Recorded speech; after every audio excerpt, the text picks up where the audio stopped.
Aha, too much GH. Me ma kwaba stronko eba G0es. Me din edenana ama obusua. Na nche bia na ediye bi ebeto dwa efa success music signee Akwaboah Junior ehun se ye prophet Eric Boahin o de beto dwa se wo hu se ye Akwaboah no wo baby anibu efun ndende o de na akoma nananom abosomfo abonijia ya bi se Akwaboah ti ase no pa de won hu de wie ye fefefe bia dabi esese wonya akwanhia esese ne ni emfira na ne ba wo be wo na ye ne ba be ma wo dika no won timi enwu fie wi asese na Akwaboah shade a ne ni abno na so se ade potia Akwaboah ede ye wo bai e ma no edi hu ya kobo ni dua ne de wanfa ametu da wo ka se ya wo hia Akwaboah na ne ni ma no ode etese wa cheche mu atwe na wo mo de ye atuye odifo prophet Eric Boahin ede ni nsem ebetu dwa no ye hwani wa ye na Ghana for ye nim say one of those things aya prophet ebem wo Ghana say won be so mu gidi a no ma per celebrity bi no ma kan wa sem na say aya bomb flatter no obi ade na no atumi akebi ye nim say sa ene na ekoye ko ti say Akwaboah na kasa Akwaboah Junior odo so ba out be ka say sa prophecy prophet Eric Boahin ede abetu dwa no wate enu empeni ensem da because 2019 wo share odi fo bi sa emaneka sa sem we bia etren na so onu mo pa de say wati wiase wem won kaida se wo ba bi pa ba na kwam amane di ni sa boni bi anase we di ni boni bi a emu odura ma onwako no atoso akobonija ono pa de won hye bi sa da na so se na akoye se nyame yi a trade na nyame ewo kwam bi pese won se no enti ene we yi a trenti obebo epem obepem apen prophet Eric Edu Boahin na wone no akasa na wa church no se na wo betimi afa ana ekwa betimi afa so no wetimi tickets no enche bia na sansem we nya ebeto da na ye che nim ayese se prophet Boahin de obeya ma Akwaboah na se Akwaboah beba out beka sisi ano kes no eni obiem no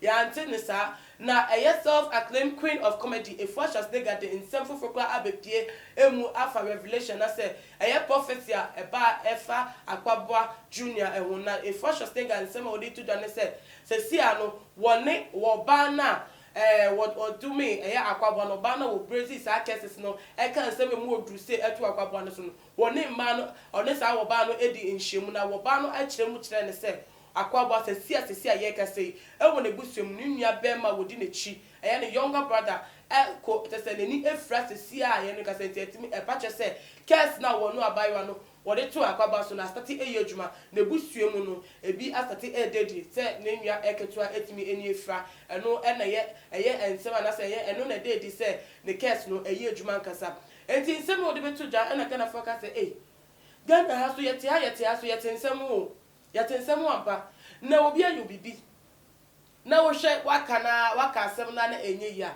ye wakwa bebre de ka asem ma asem ye si ne pomasibre sisi a penifo bi kra e ka asem bi se asem wo ye de ano na ka ye mfasika enwa asem enti se woka onu ni wakone ka na wenti ase anheda mba sa akoye busu asem pu na obetimi e akota busu apeni enim obetimi penifo bi am wo music industry no maka na se de o meye bia abefa asem we na nkasa wo mo de ye atuye no ma ye de sa na wo de wan ye hu se na asem na esifate ye hu se na asem na siko ye hu hwe ye ti ane se wagbo obi dua ni wagbo nudua mpo na abeto bedwem na Yakopompo ye a kire kwa se ka wunya enhu bi enya adwen sakra ebi na nka wonko dane eduabon no se na me abemu ade onu se na meje ohumobrofo na ka waye ne sa da bido o te se wugina pinti wugina oduabon pinti se ye de ara oduabon ne se emblem se na wabodua no ama se si an report e ba na e kire se Akwaboah nia ewo busua ni mu no eno so eni etimi efa da eduabo a wode to we busua nti ade etimoden ben ko a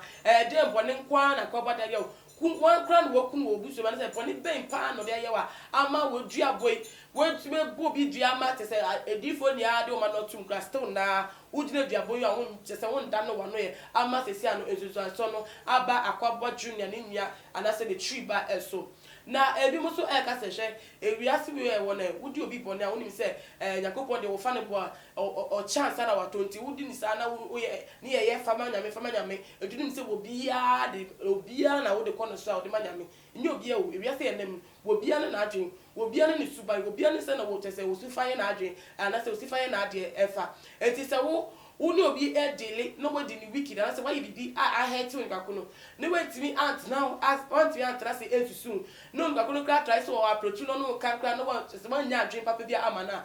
Who name the Petimo? What me the year be, what me the Tinaso Eka, and I say, a baby tia brabo.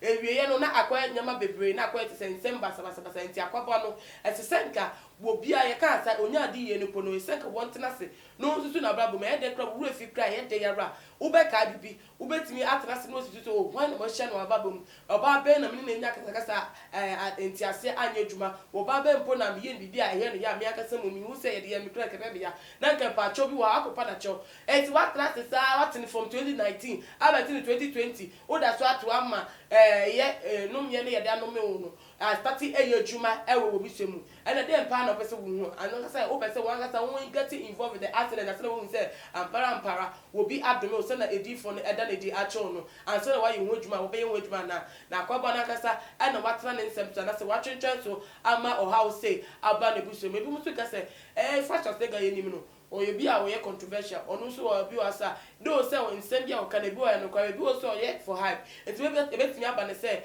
send Walker and say, Akwaboah junior brother, and the new friend and yes, and it's a recognize a baby cry and I'm the baby. And such a bonny jerry acting into or the Akwaboah town so no so bad there when you're the hype. Now so didn't you know say and a bit tuja and see church the muyer, you didn't dear church, the baby mubia, the baby tuja be a effa, a young young same. Stay glued here on too much G0es. Now also we get information now also wait me in our chefa a woman. Yeah, she share some of the comments that I gonna for and never to draw Efa Akwaboah Ninya and I said a tree bath. They see how they a first just think I never to just say the new Efa no one. Where if you get you see these celebrities, they think because of the fame they have the power to control the world. Sometimes they end up stepping on feet on lions' feet. And they don't even regret or even understand what they have done. If this guy knows what is good for him, he should just go and look for that lady before matters gets worse. Or say, Ghana has say, you can't celebrities are. One fame. You can't to me because some more fame went to 2 million extra almost to be controlled the mope. Baby, you will be a better mamma, I'm around until I'm the shame for me. It is a woman young for now to clap. One should the name employer has a one kind of meet and say a jato, say a jamo, you will tell us on and fun, the only answer, or yet famous or yet celebrity. I gonna hire Bonnie dear and he will be about Johnson and no pen one with him. No more, and I'm a for I am for Bonia and a day, every more bonnie is a brandy, a year Akwaboah junior in the Yamana. Mama ninche to be a mema nintina wanya me share the beko what was na asemato it's a beya one sorry no question share what abaye ya ye dem to just say wa bonu dwen na se no beka asem na asem no atiati akoda no onka de sa na asundwe embra nya sa what was na adane ensem kese e wona babum we studio de aba efi Eric or say this one there if I even try to understand I don't get it. Why do you opt to cursing people for their wrongs? Have you forgotten that a curse is taken over by evil spirits? And however it works, when the ones that have been cursed are gone, definitely it will come back to the one who cursed. No evil goes scot-free. Evil comes after evil. Say, hey, if you see when what he has say, now say what they obi your bonny, I won't fa and cheneta. Now the way to modern fonty, the baby will be our bachelor to me. Aha, that's na hone koswa. Esa se bone, esuma bone. Unim se we di obi bone, wa bone dia e di bone akọ no so no. What was na sa bone edua bone wo boy no. Ele sa bone na wo pem on kakuna sa dane abebu abo wa akasa. Enti se wo se edua embubo ba ebubo wa akasa mu wa wo gina nkyere wo bo dua no. Enti mi bubo wa enti be ya wo oba watena se no eti ubo se Akwaboah ye obi a wo chese wo de wo nti bi wo wiase da. Enu nti wo si ubo akobo ni dua no. Kai hunu se ne busafo ni ase hye ne bewu se na wo ka no. Ne busafo ni ase hye a eye da adwabo no echichichi ka ba sa ebe sa be si wa akasa wo sa bono no ebebu abo nti wo di obi bono no ka hunu se ebetimi aba wo so sa we su dia odiaba efi Henry or say Akwaboah is nice. He's such a quiet soul. Why would anybody at all hate him?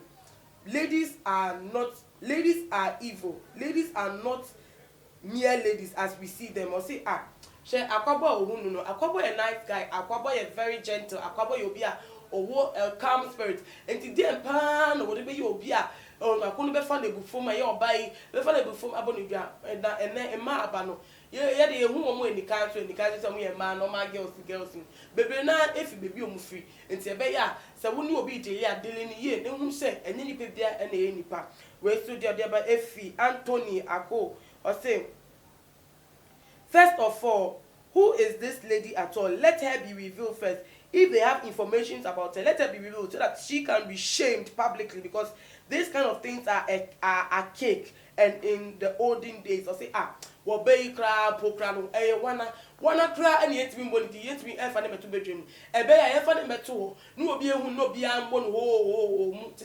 ye shame me because sa ejiabo ene babo we dia ene ma yese no nyama ye tete nyama a cake atwem obi anya bidiem 21st century nye duabo ene de rane ye tete say e bibia say no obi okay so betimi na beto Instagram social media wo kana no so ka wo kana no why free.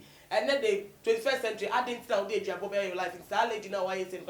And see, you find the picture out. The bio will be fishing out near shaming because I'm not way to know yet. It's a way to know. It is and also come.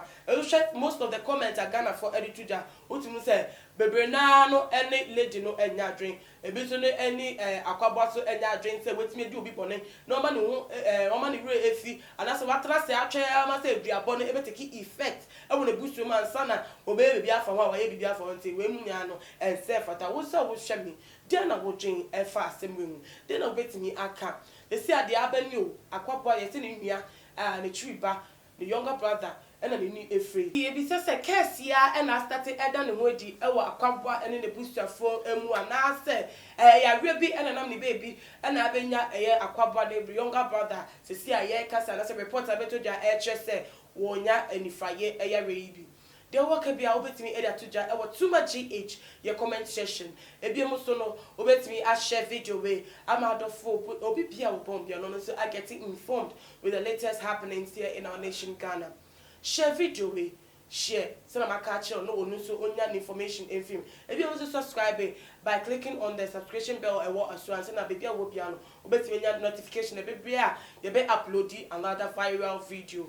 Meeting Edna na ama owusa aha ene mrebe my kwan amajeje meje ni esi. Don't forget to like the video also. Makram.